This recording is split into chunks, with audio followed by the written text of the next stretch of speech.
At my brother's wedding, I stood outside the venue I had paid for $30,000 worth of planning, deposits, and effort. My name was on every contract. The food, the flowers, the venue, the cake, even the damn chair covers. I paid for it all. I didn't ask for praise. I didn't even expect a speech. I just thought I'd sit quietly in the back, watching my only sibling marry the woman he claimed to love. But when I arrived, dressed modestly, smiling, carrying a thoughtful gift, his bride stepped toward me with a look that could freeze blood. She looked me dead in the eye and said, "You don't belong here." She didn't whisper. She didn't wait until we were alone. She said it loud enough for two guests and my own mother to hear. And my brother? He just stood there. Didn't defend me, didn't flinch. Just let me walk away like a stranger. They thought I'd cry, maybe cause a scene, but I didn't. I walked away calmly, sat in my car, and opened my phone. Within 10 minutes, I had canceled every service tied to that wedding. Because here's the truth. You don't tell the person who paid for your big day that they don't belong and expect everything to go as planned. You're about to hear the full story of how I turned their dream wedding into a complete disaster. And trust me, the part where the guests show up to an empty venue? That's not even the best part. Stay with me. My name is Claire Preston. I'm 38, single, and I run a small but successful accounting firm in Portland. On paper, you'd probably say I have my life together, decent income, a quiet home, and no major scandals to my name. But if you ask my family, I've always been the responsible one, not the favorite. And there's a world of difference between those two. Growing up, my younger brother Daniel was the sun around which our family revolved. He was the baby, the golden boy. Smart? Not particularly. Hardworking? When he felt like it. But charming? Always. Even when he forgot to feed the dog or brought home detention slips, he was met with excuses. "He's just a boy," my mother would say, laughing it off. "Let him be. You were never like that, Claire." No, I wasn't. Because I wasn't allowed to be.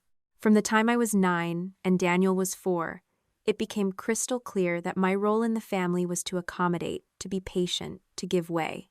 My mother's favorite phrase was, "Claire, you're older, you should know better."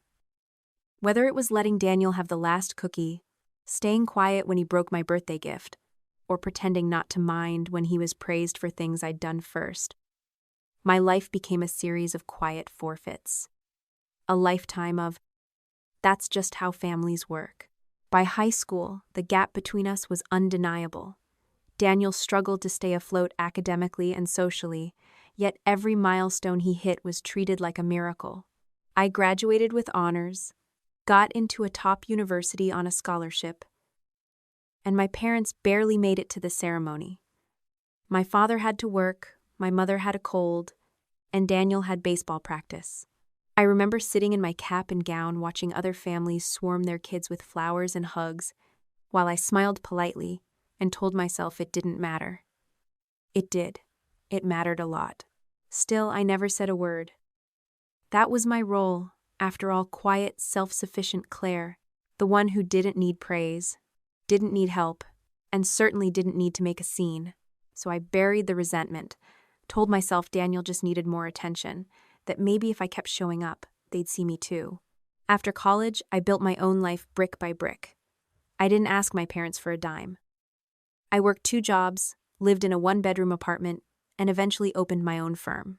When Daniel dropped out of college to find himself, my parents didn't blink. When he crashed his car and needed a loan, they sent him $5,000 without hesitation. I didn't ask them why I never got that kind of help. I already knew the answer. You're the one we don't have to worry about. It wasn't until my late 20s that I realized just how deep that pattern had carved itself into me. Even in my relationships, I played the caretaker.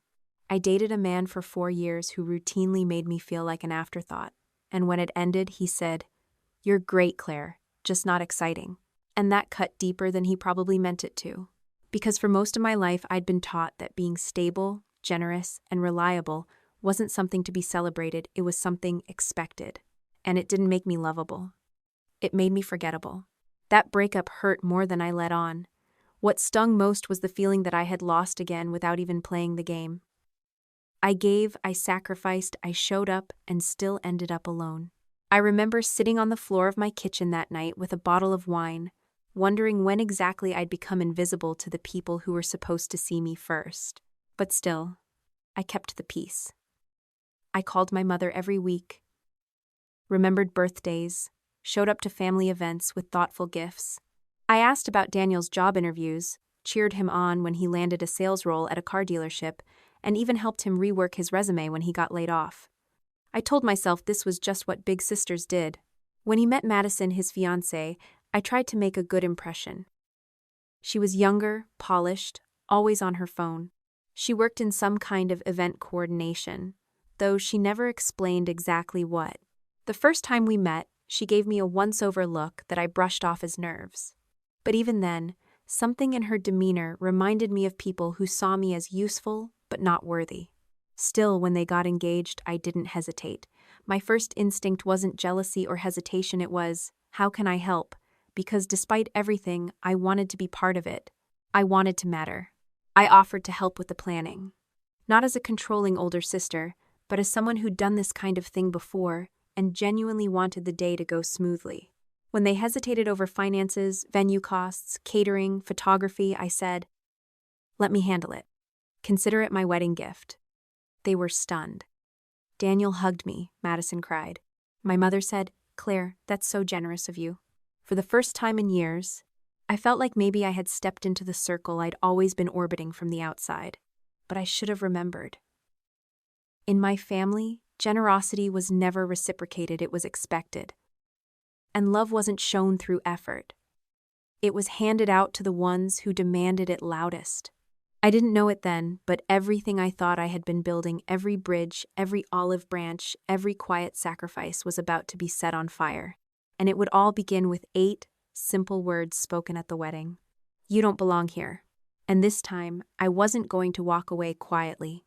It was about 6 months after that quiet, pivotal moment, standing alone in my kitchen after the breakup, that Daniel called to tell me he was engaged. I remember I was watching the rain drip down the kitchen window, a cup of coffee cooling in my hand, when the screen lit up with his name. He didn't call often, usually just quick texts or short replies in the family group chat.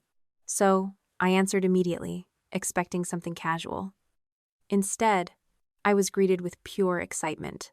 "She said yes," he shouted into the phone. I blinked. "Who?" "Madison," he laughed. "We're engaged." There was a pause, brief, but telling. Maybe he was waiting for me to scream, to cry with joy, to ask for details. But my instinctive reaction was to say something that felt both sincere and oddly practiced. "I'm happy for you, Daniel." And I was, or at least I wanted to be. I met Madison for the first time 2 weeks later when they invited me out to dinner. She chose the place modern, upscale, trendy. The kind of place where wine came in glasses the size of fish bowls and appetizers looked like art installations. She was polite, perfectly poised, and, at first glance, seemed gracious. But there was a stiffness to her smile, a coolness in her tone whenever she turned to me. She called me Claire with the same energy you'd use addressing a front desk clerk. Still, I made the effort. I asked about how they met, how he proposed, how wedding planning was going. Madison gave brief, efficient answers, barely disguising her annoyance when Daniel interrupted with some joke or memory. She laughed, but not with her eyes. I'd seen women like her before, polished, composed, and quietly calculating. After dinner, I offered to cover the bill. She didn't protest, didn't even thank me, just nodded like it was expected. Later that night, Daniel called me privately and admitted they were kind of freaking out about the wedding budget. They'd looked at venues, catering packages, and photographers, but everything was outrageously expensive. "She wants it to be perfect," he said, almost apologetically. "But I just got this job, and her contract work isn't stable. We're thinking maybe we'll scale it back, or push it a year." I listened in silence for a few seconds, and then I surprised even myself. "You know what?" I said. "Let me help." There was another pause, but this time it was heavy with disbelief. "I mean it," I continued. "Let me cover it. As your sister, and as someone who wants to see you happy, I'll pay for the wedding."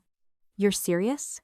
Completely. Venue, catering, cake, photography, flowers, whatever you two want. No strings attached. Think of it as my gift. I heard his breath catch. Claire, I don't even know what to say. You don't have to say anything. Just promise me one thing. What's that? Make it a day worth remembering. That's all I want. I don't need speeches. I don't even need a spotlight. I just want to be there, watching you step into the next chapter of your life. He was quiet for a moment, then he whispered, I love you, sis.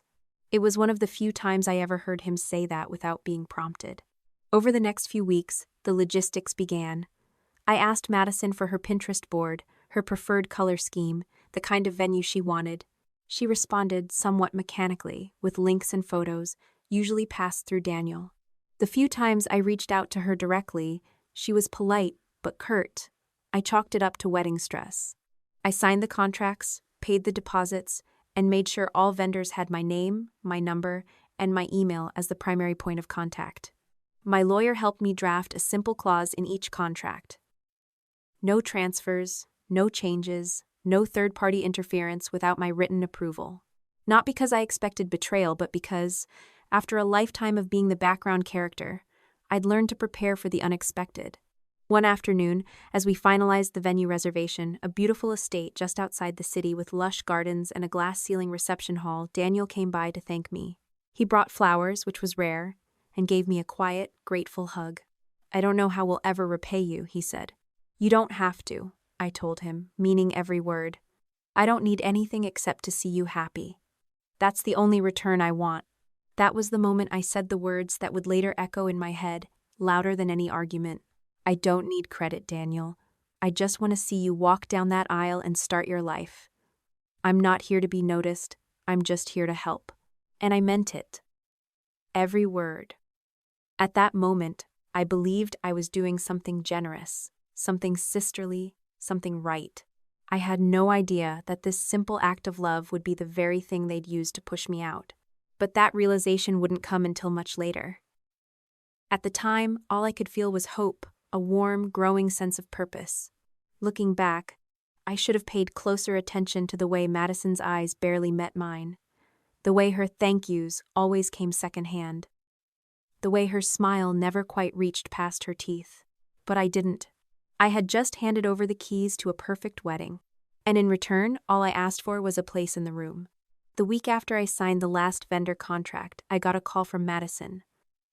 Her voice was unusually sweet, almost performative. I wanted to ask you something, she said. Something special. I was standing in the break room at my office, holding a microwave lunch I no longer felt hungry for. Of course, I replied. What is it? I'd love for you to be my maid of honor. I paused, surprised. Up until that point, Madison hadn't shown much interest in including me.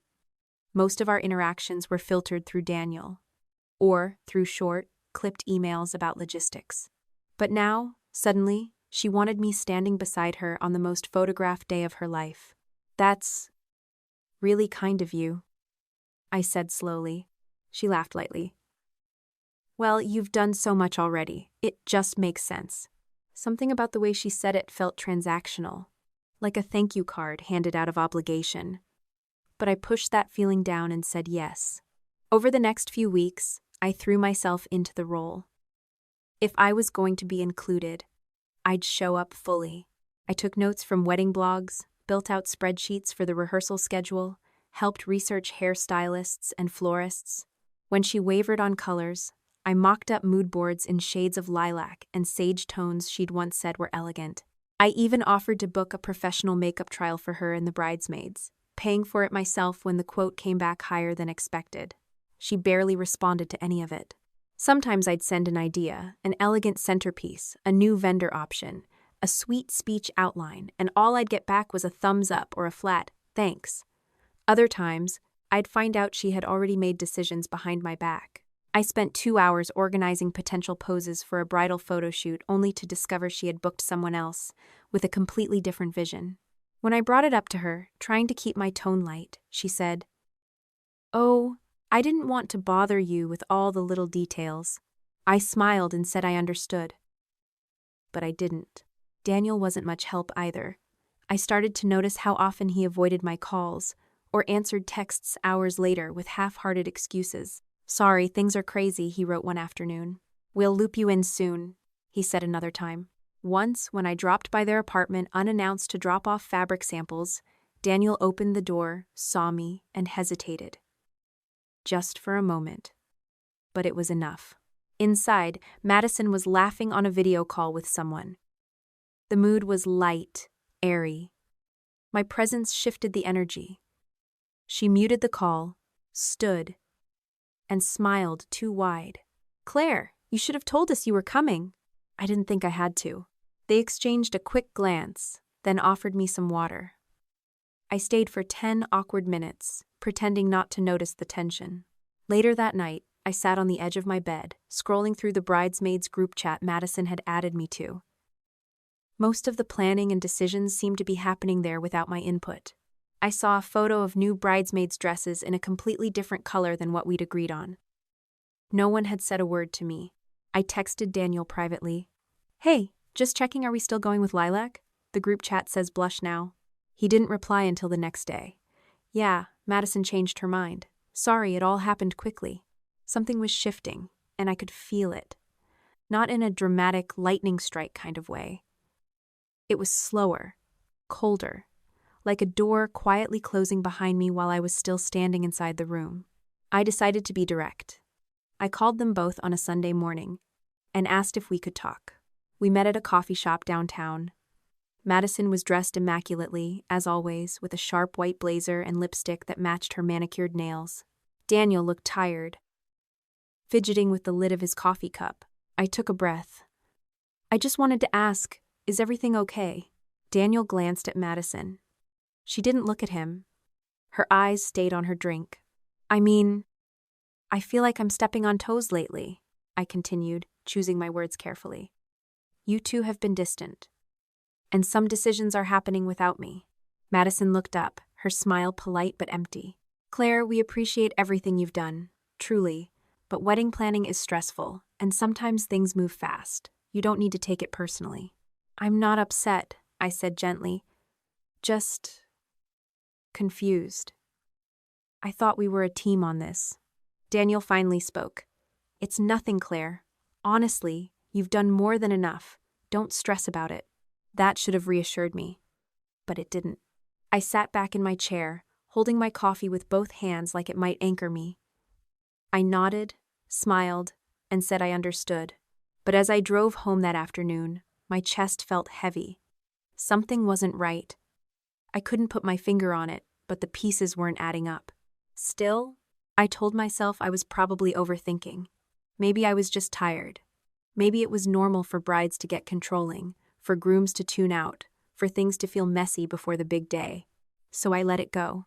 Because at that point, I still believed the best in them. And I still believed I had a seat at their table. A week passed after that coffee shop meeting.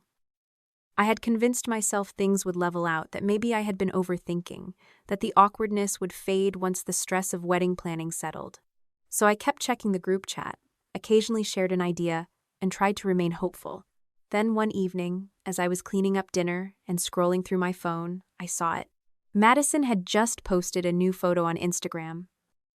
It was a bright, heavily filtered selfie of her and another woman I vaguely recognized from one of the bridal fittings. They were holding champagne flutes, all glammed up, standing under a string of fairy lights. The caption read, "My maid of honor. Couldn't imagine this day without you." My hands froze mid-scroll. I read it again, then a third time, thinking maybe I had misunderstood. But the meaning was painfully clear. It wasn't me. No call. No message, no explanation, just replaced, publicly, quietly, as if I had never been part of it in the first place. I sat there staring at the screen, heart pounding.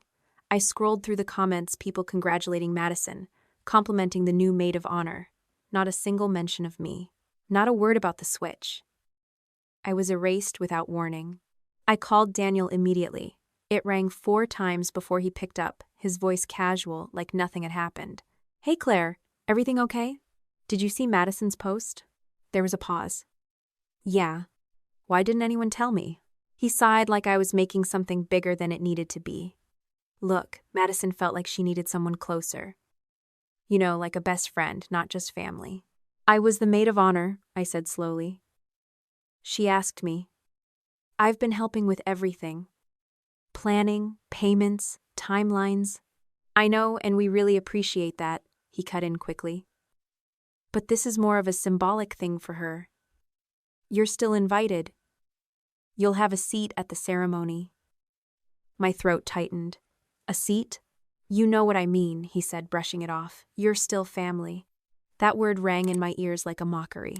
I hung up shortly after. He didn't try to call back. That night, I lay in bed, unable to sleep, staring at the ceiling while the weight of it all pressed down on my chest. It wasn't just about the title. It was about being discarded without so much as a conversation. About being used for my support, my time, my money, then cast aside when the spotlight came. The next day, I drove over to see my mother. I needed something support, understanding, anything. She was sitting in her armchair, flipping through a magazine, when I told her what had happened. Her reaction was not what I expected. She sighed, didn't even look up. Claire, don't make this about you. I'm not, but don't you think it's strange that she didn't even tell me? She's under stress. It's her big day. Maybe she just needed someone she's known longer. I've paid for everything, Mom. And that was generous of you, but you did it out of love, right? So don't hold it over them. Sometimes it's best to just let things go. As long as the wedding happens peacefully, that's what matters. Her words stung in a different way. They confirmed what I had always known but never wanted to face. To them, my job was to give, quietly, without complaint, without recognition. Even now, even when I was clearly wounded, I was expected to stay quiet, to be mature, to let others take the spotlight, no matter how much it cost me, literally and emotionally. I nodded slowly, not because I agreed, but because I knew nothing I said would change her mind. She saw any pushback as drama, any hurt feelings as weakness. In her eyes, I was still the big sister who needed to keep the peace. When I left her house, I didn't cry, not right away. I drove home in silence, parked the car in the driveway, and just sat there. Only when the house was dark and I was alone did it hit me. A quiet kind of grief. The kind that didn't come with tears or sobs, just a numb ache that wrapped around my chest and made everything feel heavier. They hadn't just changed the title, they had changed the message. I wasn't important enough to be informed. I wasn't worthy of an explanation. I was good enough to fund the fairy tale, but not good enough to be part of it. 3 days passed. I hadn't spoken to Daniel. I hadn't looked at Madison's social media. I was failing, really to get back to normal. To act like I hadn't just been erased from my own brother's wedding story.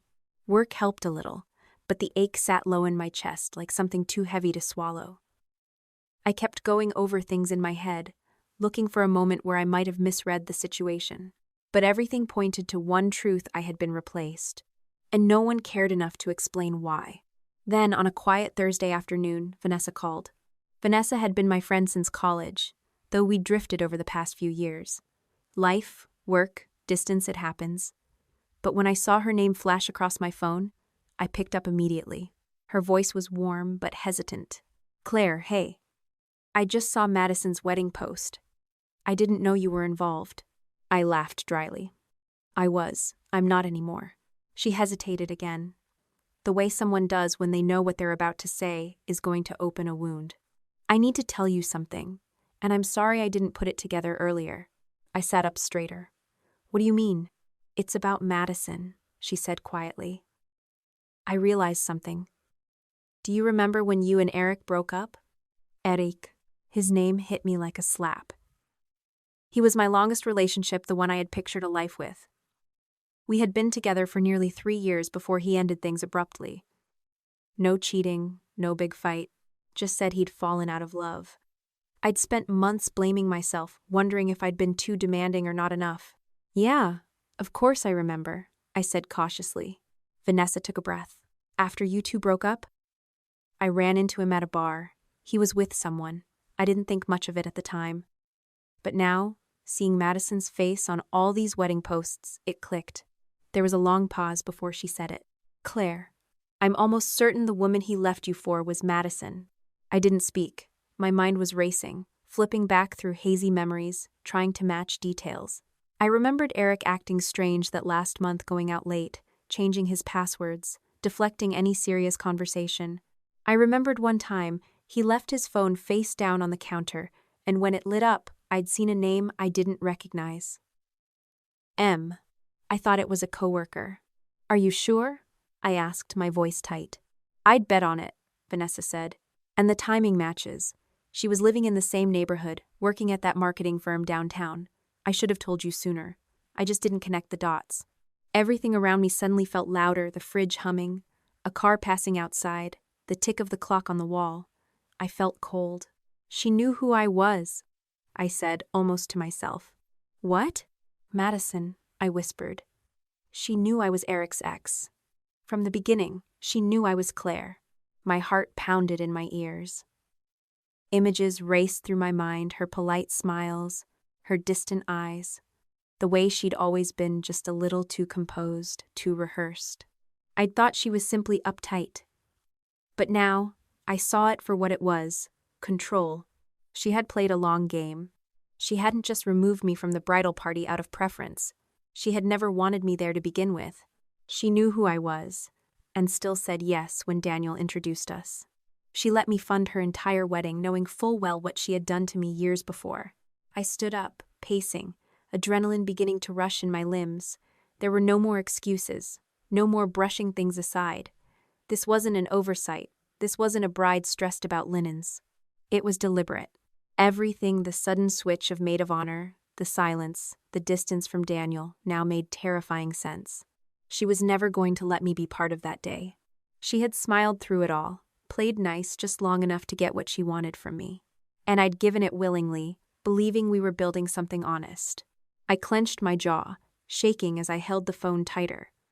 Vanessa was still on the line. Claire, I'm so sorry. Don't be, I said quietly. You just helped me see things clearly. And I meant it. Because now, for the first time since this mess began, I wasn't confused. I wasn't hurt. I wasn't questioning myself. I was angry. And anger, when you've spent your whole life being quiet, obedient, and overlooked, is dangerous. Because once you've been betrayed, truly betrayed, you stop asking questions. You start making decisions. Claire didn't sleep much that night. After Vanessa's revelation, she had spent hours replaying old memories with new clarity, Madison's tight-lipped smiles, her constant sidesteps, the way she always seemed to know how far to stand to avoid any real connection. Claire realized she had misread everything. Madison hadn't merely excluded her. She had planned this. Patiently, calculatedly. She knew exactly what she was doing. The morning air was still when Claire woke up, her eyes gritty but her mind frighteningly clear. She didn't cry, she didn't pace the room. She simply showered, dressed, and made a pot of coffee. She had a quiet day ahead, and she was going to make every minute count. The message came through just after 8 a.m. It was from Madison's number, though clearly composed in that sterile tone that masked cruelty with politeness, the kind that dressed exclusion in silk and made betrayal feel like formality. Hi, Claire. I hope you're well. After some discussion, Daniel and I have decided to keep the wedding small and intimate. We've decided not to include extended family or anyone outside the bridal party. We appreciate everything you've done, truly, and hope you understand. Best, Madison. Claire read it once. Then again. No call, no conversation, just a text.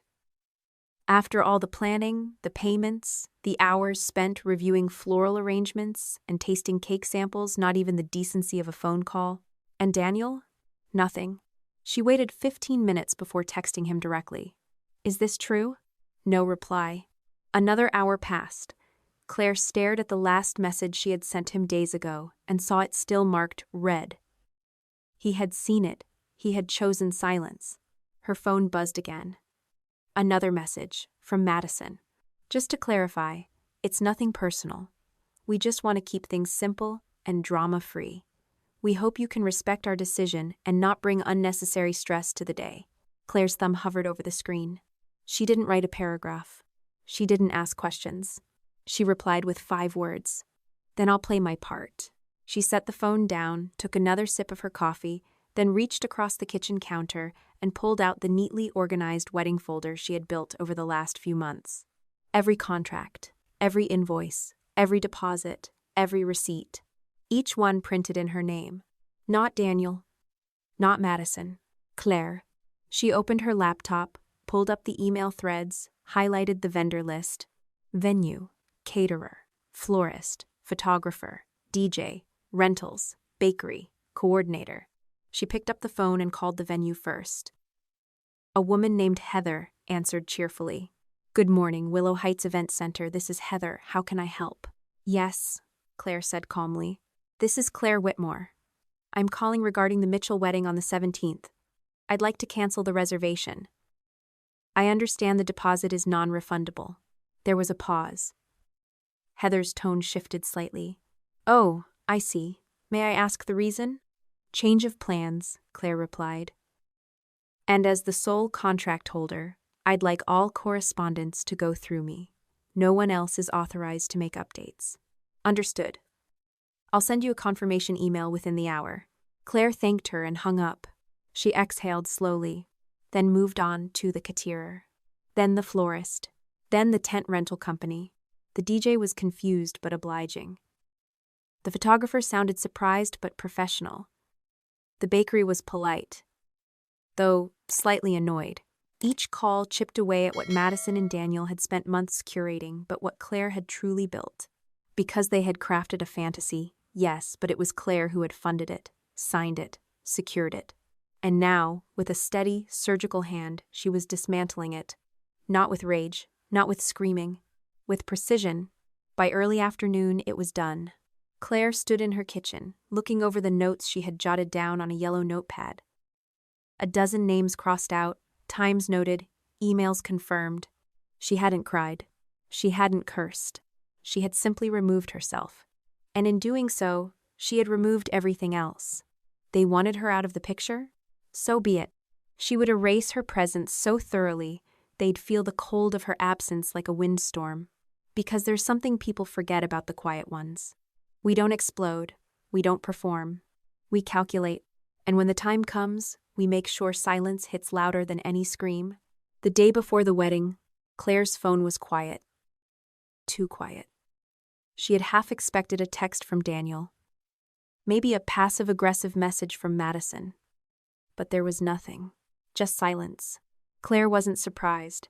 That silence wasn't peace. It was ignorance. They still didn't know. Somewhere around noon, it began. Daniel had gone to the venue to meet with the planner for a final walkthrough. It was supposed to be a brief stop, just to confirm setup and run through timing. Instead, he was greeted by a locked gate and a confused groundskeeper. No wedding here tomorrow, the man had said. The reservation was canceled days ago. Daniel thought it was a mistake. He made calls. No one picked up. He drove around to the back entrance only to find the lawn bare. No tents, no floral trucks, no deliveries, no activity. Nothing. It hit him then. Not just that something was wrong, but that everything was gone. He called Madison. She screamed before she even said hello. Claire didn't know exactly what was said, but she imagined Madison's voice rising into that familiar shrill pitch she had always masked with fake sweetness. Madison tried calling the caterer. The number rang, then forwarded to voicemail. She called the florist. Cancelled. The photographer. Gone. Madison's mother tried reaching the rental company. The voicemail informed her the reservation had been nullified per contract terms. Then, finally, Claire's phone rang. It wasn't Madison. It wasn't Daniel. It was their mother. Claire stared at the screen as it vibrated. She let it ring once. Twice. Then she answered. Her mother's voice came through sharp and panicked. Claire, what did you do? Claire didn't answer right away. She took a breath, standing by the window of her apartment, watching the cars pass outside. What did you do? Her mother repeated, louder this time. Daniel said the wedding is ruined. Everything's been canceled. Are you behind this? Claire's voice was steady, calm, almost too calm. You should ask the people you chose to defend instead of me. Her mother paused. Claire, this is your brother's wedding. Claire's voice dropped an octave. Yes. The one I paid for. The one I was uninvited from.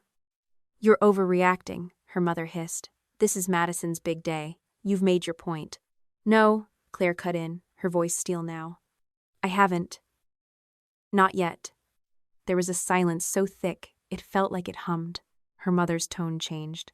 They're talking about legal action. Daniel's lawyer cousin said you could be liable for damages. Claire walked to her kitchen, picked up the wedding folder still sitting on her counter. She opened the front pocket and pulled out the stack of signed contracts. She had scanned them already, compiled into a neat PDF, labeled and time-stamped. I just sent you an email, Claire said. Open it. Her mother fumbled on the other end. A pause. Then a quiet, tight voice. These are all in your name. Every last one, Claire replied. Venue, catering, rentals, flowers, music, photography, all of it. You never transferred anything to them? No. Why would I? They never asked. And after all, I was still supposed to be involved, wasn't I? Her mother was quiet again. Claire could hear voices in the background, Madison sobbing, Daniel shouting into his phone. They tried to cut me out of my own investment, Claire said. So I withdrew it. Her mother sounded smaller than Claire had ever heard her. They have nothing now. Guests are flying in tomorrow. People are expecting. They should have thought of that before they sent me that message. Her mother tried one last time. Claire, this will follow you. People will talk. Let them. Claire hung up. She didn't slam the phone. She didn't cry. She set it down gently, walked back to the window, and stood quietly, watching the shadows shift across the street. Tomorrow was supposed to be their perfect day. Now it would be the day they learned.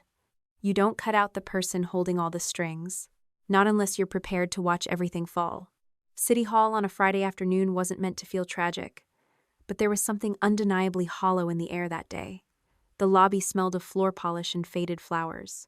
A small group of guests shuffled in with muted voices and confused glances, trying to understand why the grand wedding had been reduced to a cramped government room with folding chairs and a judge in a dated black robe.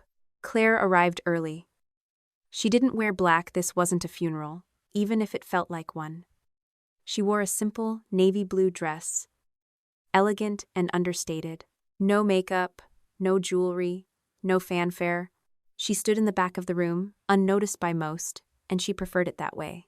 The room held no music, no decorations.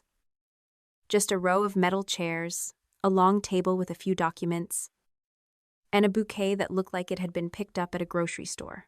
The guests whispered among themselves. Some looked irritated, others bewildered. The older relatives in particular seemed confused, clearly expecting something grander. Madison entered first, clinging tightly to Daniel's arm. Her hair was pulled up hastily, makeup slightly smudged around her eyes. Her expression was tense, her smile forced. Daniel looked worse. Pale, withdrawn, eyes darting as if searching for an exit.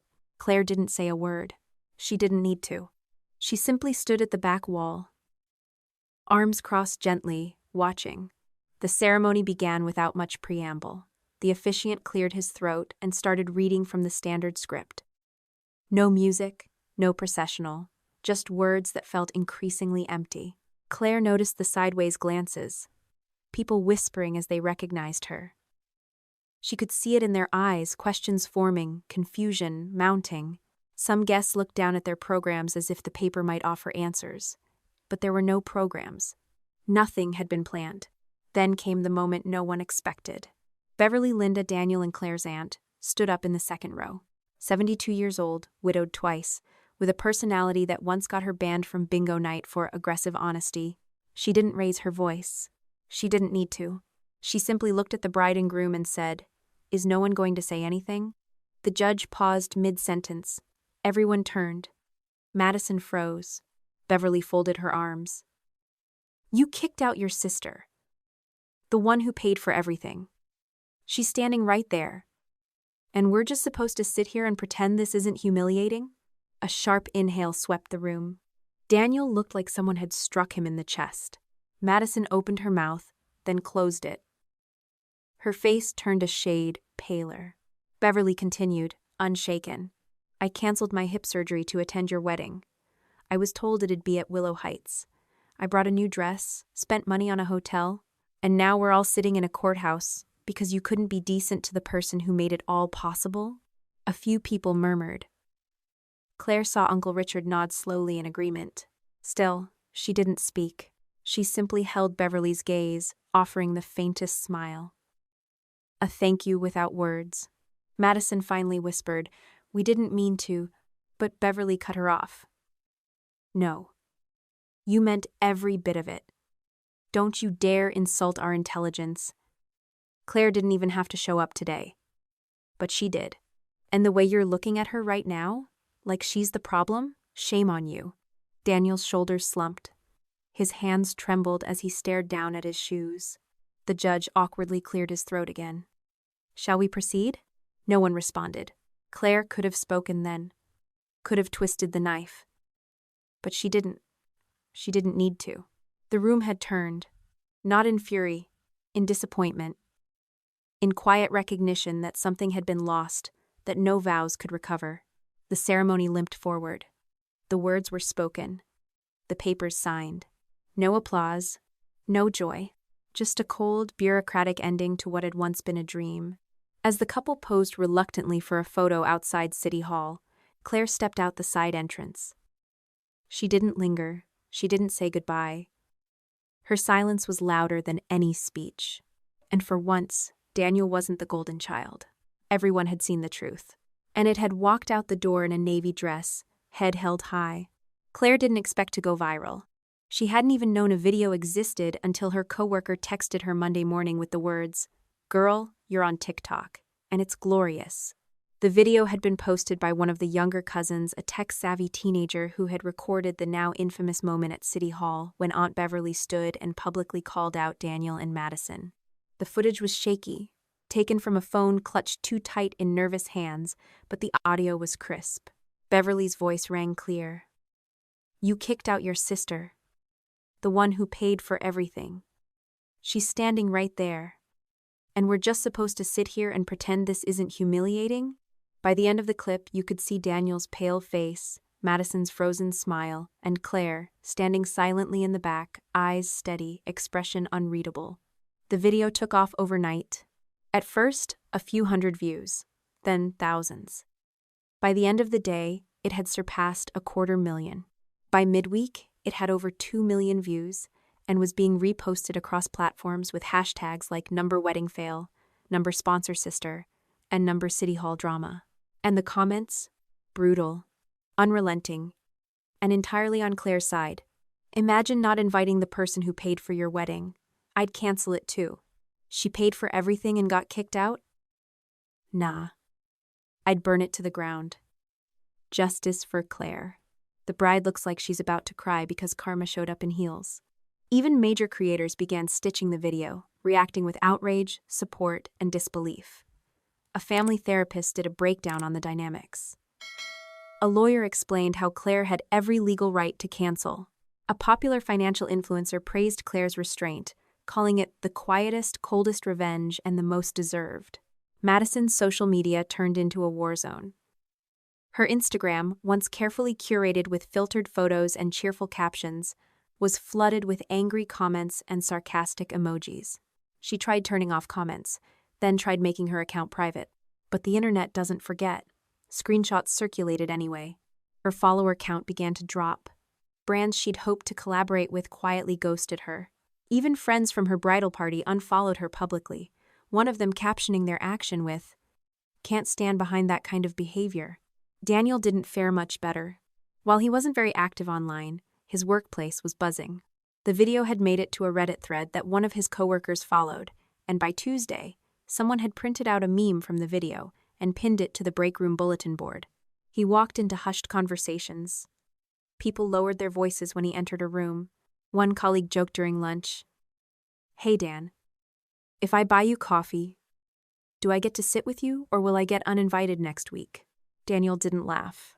He stopped coming in by Thursday. Claire stayed quiet. She didn't comment, she didn't repost, she didn't defend herself or fuel the fire. She didn't need to. The world had already taken her side. What surprised her more was how her extended family responded. Some, of course, tried to stay neutral, those who hated conflict or clung to the idea of forgiveness at all costs. But more and more began reaching out to her directly. Aunt Jean left a voicemail. "I always thought you were the backbone of that family. I see it now clearer than ever." Uncle Richard sent an email. "If you ever throw your own party, I want an invitation. And I'm bringing my checkbook." Even her father's stoic, difficult, rarely expressive, called one evening. He didn't apologize directly, but he said, "I didn't see it before. I do now. And I'm sorry you had to be the one to show us." For years, Claire had felt like a shadow in her own family. Someone expected to give, to support, to disappear when convenient.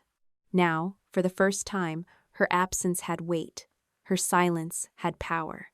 And the world, quite literally, had taken notice. Claire didn't expect to see him again, at least not this soon, and not like this. It was a rainy Tuesday when Daniel showed up. No warning, no text. Just a quiet knock on her front door. When she opened it, he stood there in jeans and a hoodie that clung damp to his shoulders, hands stuffed deep in his pockets, eyes red-rimmed and tired. She didn't say anything, just stepped aside and let him in. He didn't sit right away. He lingered by the entryway, like a guest unsure he was welcome. She returned to the living room and resumed folding laundry on the couch, not rushing, not performing, just letting silence stretch long enough to force him to gather courage. Finally, he spoke. "I messed up." Still, she didn't answer. He tried again. "You were right about her. About everything."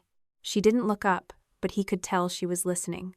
"I knew she didn't like you," he said, voice quiet. "Even before the engagement. She said you were intimidating, that you took over every room. She called you cold, distant, said you always made her feel like she was less than." Claire turned over a sweater in her lap. She said nothing. Daniel continued, pacing slightly. "At first, I defended you. I told her you were just reserved, strong. But then she started asking me not to invite you to certain things. Said she wanted to keep the wedding small. Simple, peaceful. She said she wanted a drama-free day, and you brought history." His voice cracked slightly on that last word. Claire looked at him then. Not angry, not heartbroken, just tired. "I didn't push back hard enough," he admitted. "I was scared. I thought if I stood up to her, she'd call it off. I thought I could keep peace between both of you. That if I just let it slide, things would settle down." He paused, but they didn't. Claire finally spoke. Her voice was calm, even. "You let her erase me." Daniel swallowed hard. "I did." For a moment, there was only the sound of the rain tapping the window. Claire folded another shirt. "I found out something yesterday," he said, more hesitantly now. "Something I should have known a long time ago." She didn't ask. She waited. Daniel exhaled slowly. She's still been talking to Ben. That made her still. Just for a second. Ben. The name landed between them like an old wound splitting open. Claire's jaw tightened, but she didn't interrupt. Daniel continued, his words halting now. "I saw a message. On her iPad. I wasn't snooping, she left it open. It wasn't just a, 'Hey, how are you?' It was flirty. Familiar. She told him she missed talking to someone who really understood her. Said he was the only one who ever really made her laugh." He looked at Claire directly now. "I didn't know. I swear, Claire. I wouldn't have if I'd known back then." "You would have married her anyway," she said, cutting in for the first time with intention. Not accusing, not emotional, just factual. Daniel dropped his gaze. "I don't know," he whispered. They sat in silence again. Claire placed the last folded towel on the pile beside her, then leaned back against the couch. "I didn't come here to beg," he said. I needed to tell you I was wrong. That I failed you. As your brother." She studied him. This boy she'd helped raise. The boy who used to beg her to check under his bed for monsters. The man who had become a stranger to keep the peace with someone who couldn't even keep loyalty straight. Finally, she said, You knew how much he meant to me. I did, he said, eyes shining. And I let her into our family anyway. And then I helped her push you out of it. He rubbed his face with both hands, ashamed. I don't deserve forgiveness. But I didn't want you to hear about Ben from someone else. Claire nodded once. It was not forgiveness, but it was something. He stood then, not expecting to be asked to stay. I won't bother you again. Thank you. For telling the truth when no one else would. He turned toward the door, then stopped. She never deserved what you gave her, but I did, and I threw it away. Claire remained seated, still and calm. And when the door clicked shut behind him, she closed her eyes for just a moment, not to cry, but to breathe. Not everything broken needed to be fixed. Some things only needed to be understood. The next day, Claire met Vanessa for coffee. They hadn't sat down like this in months, not since before all the madness, before Madison and Daniel's engagement had thrown a quiet grenade into Claire's already strained family ties. They chose a small place, tucked behind an old bookstore, the kind of cafe where the music was soft and the booths creaked with age. Vanessa ordered chamomile. Claire didn't order anything at all. She stared at the steam rising from Vanessa's cup and said quietly, I knew. Vanessa looked up. Knew what? Claire's voice didn't waver. That Madison was the girl Ben left me for. I knew it months ago. Vanessa set her tea down slowly. You never said a word. Claire nodded. Because what would have changed? Daniel wouldn't have believed me. My mother would have told me to let it go. Madison would have played innocent. You've seen it before. How many times have I spoken up, only to be told I was overreacting? Vanessa didn't respond. She knew it was true. Claire leaned back in her seat, looking older than usual, not in a tired way, but in a way that made it clear she'd been carrying things for too long. I didn't cancel the wedding because of what she did to me in the past. I canceled it because they didn't even ask why I walked away. They never wanted to hear it. They just assumed I'd take it, like always.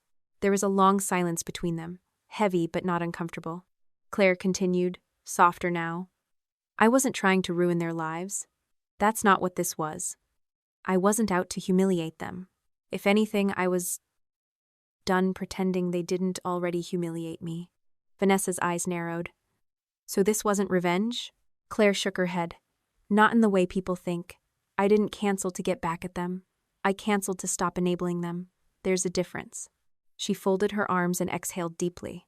I've spent my life giving people the benefit of the doubt, letting things go, making excuses for everyone but myself. I watched my own brother shrink away from me just to keep the peace with a woman who didn't even try to hide her contempt, and I let it happen. Vanessa leaned in, her voice low. But when you found out she was still talking to Ben, why not tell him then? Claire looked out the window.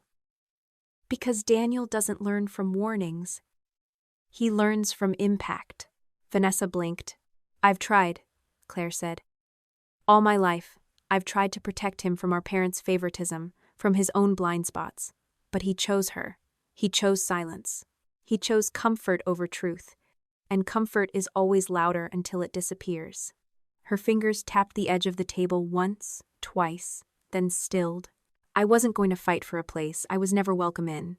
I wasn't going to scream or beg or show up uninvited and cause a scene. I just stopped paying for the fantasy. Vanessa nodded slowly. So what now? Claire turned back to her, expression calm. Now he lives with his choices, like I lived with mine. I'm not angry anymore. I'm not hurt. I'm just done. A quiet understanding settled between them. No fireworks, no catharsis, just truth, Claire added, almost as an afterthought. It wasn't about the money, or the wedding, or even Madison. It was about finally stepping out of a role I never agreed to play. She looked Vanessa in the eye. I didn't destroy their wedding. I just stopped holding it up. And with that, she stood, gathered her coat, and left before the tea went cold. A month later, Claire received a message from her mother. It was short, too polite to be sincere. Let's have dinner this weekend, just the three of us. I think it's time. Claire didn't reply. Not right away. She stared at the screen for a moment, then set the phone down without a word. The last time she'd sat at a dinner table with her mother and Daniel, she had been asked to stay quiet, to keep the peace, to let them have their moment. That moment had passed.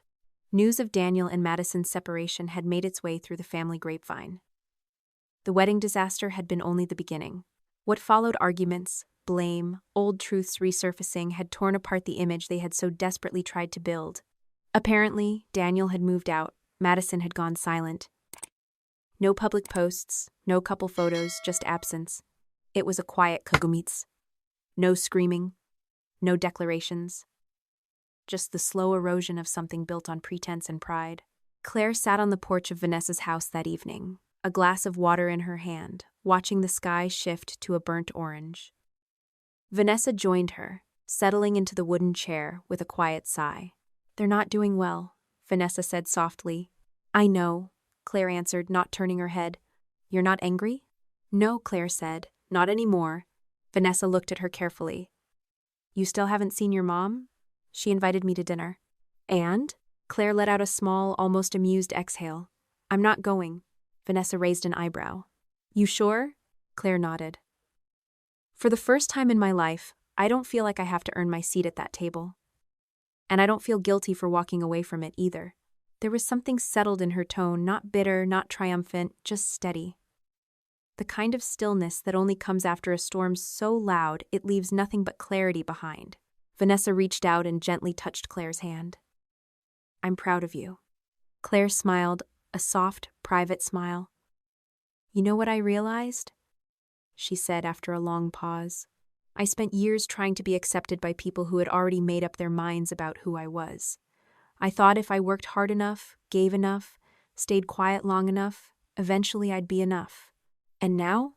Now, I know I was never the problem," Claire said simply. They sat in silence after that, listening to the cicadas hum through the trees. The kind of silence that doesn't need filling. Later, as the sun dipped low and the evening air cooled, Claire said goodbye to Vanessa and took the long way home. She parked her car near the park at the edge of town, a quiet place with winding trails and wide oak trees. She walked slowly, without destination, letting her thoughts settle with the rhythm of her steps. Children were playing in the distance, the echoes of their laughter rising and falling like waves. An elderly couple passed her on a bench, hands clasped tightly. The world, as it always did, moved on. Claire paused near a small clearing where the late summer sun filtered through the trees, casting long golden streaks across the path. She tilted her face up toward the light, letting it warm her skin. She closed her eyes. For years, she had tried to belong. To be the daughter they praised, the sister they respected, the woman they understood. But now, standing alone, in the golden hush of evening, she didn't need any of that. She belonged to herself. And for the first time in her life, that was enough. If this story moved you, made you think twice about family, sacrifice, and standing up for yourself, then don't forget to subscribe to our channel. We bring you real, raw, and emotional stories that hit close to home because sometimes fiction tells the truth better than facts ever could. What would you have done if you were in Claire's position? Would you have canceled the wedding? Or stayed silent to keep the peace? Share your thoughts in the comments below. We read everyone. Your voice matters here, and we want to hear it.